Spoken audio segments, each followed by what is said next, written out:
Welcome back, guys. Happy December. I hope you are all doing well out there. I am Ty from America Sports and Video Games. Today, I have a mini review for you for a title called Bear's Restaurant. And I guarantee, unless you've looked this up already, it's not what you expect. Get ready to have your heartstrings tugged on.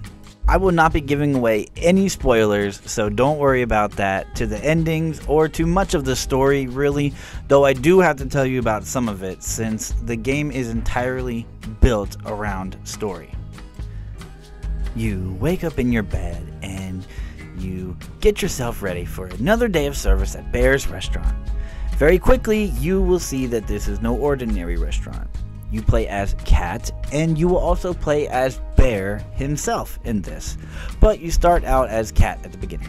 This is a restaurant that is built next to a train station that will take the customers that you serve up to heaven, as that NPC and these NPCs have just recently died.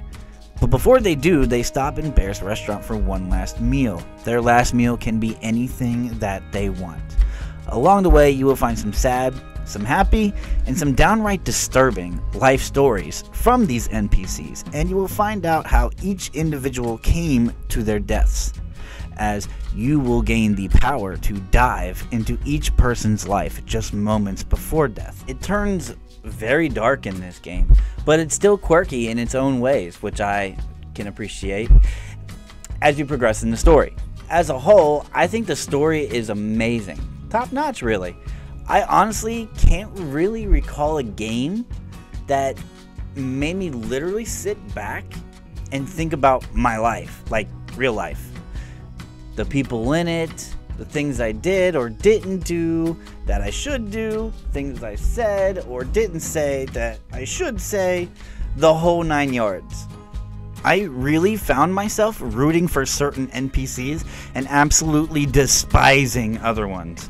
But other than the story that I was emotionally attached to, I feel like there needs to be more to do as a playable character.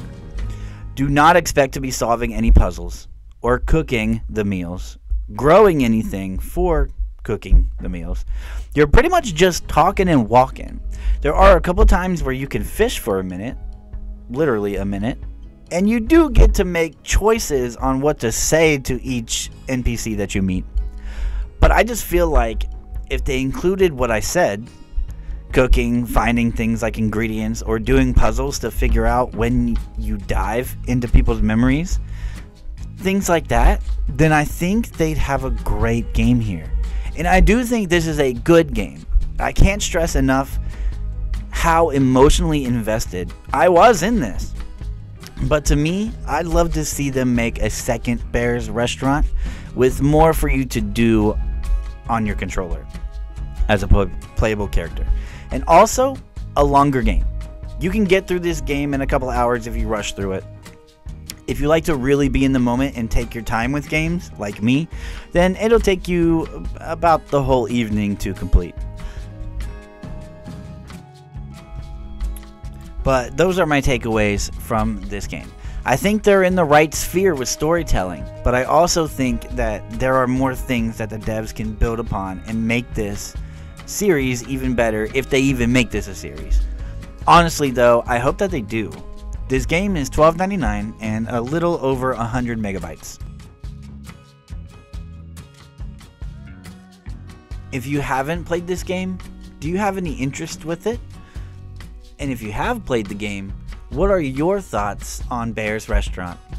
Let me know in the comments below. But that's it for me, guys. Have a great day.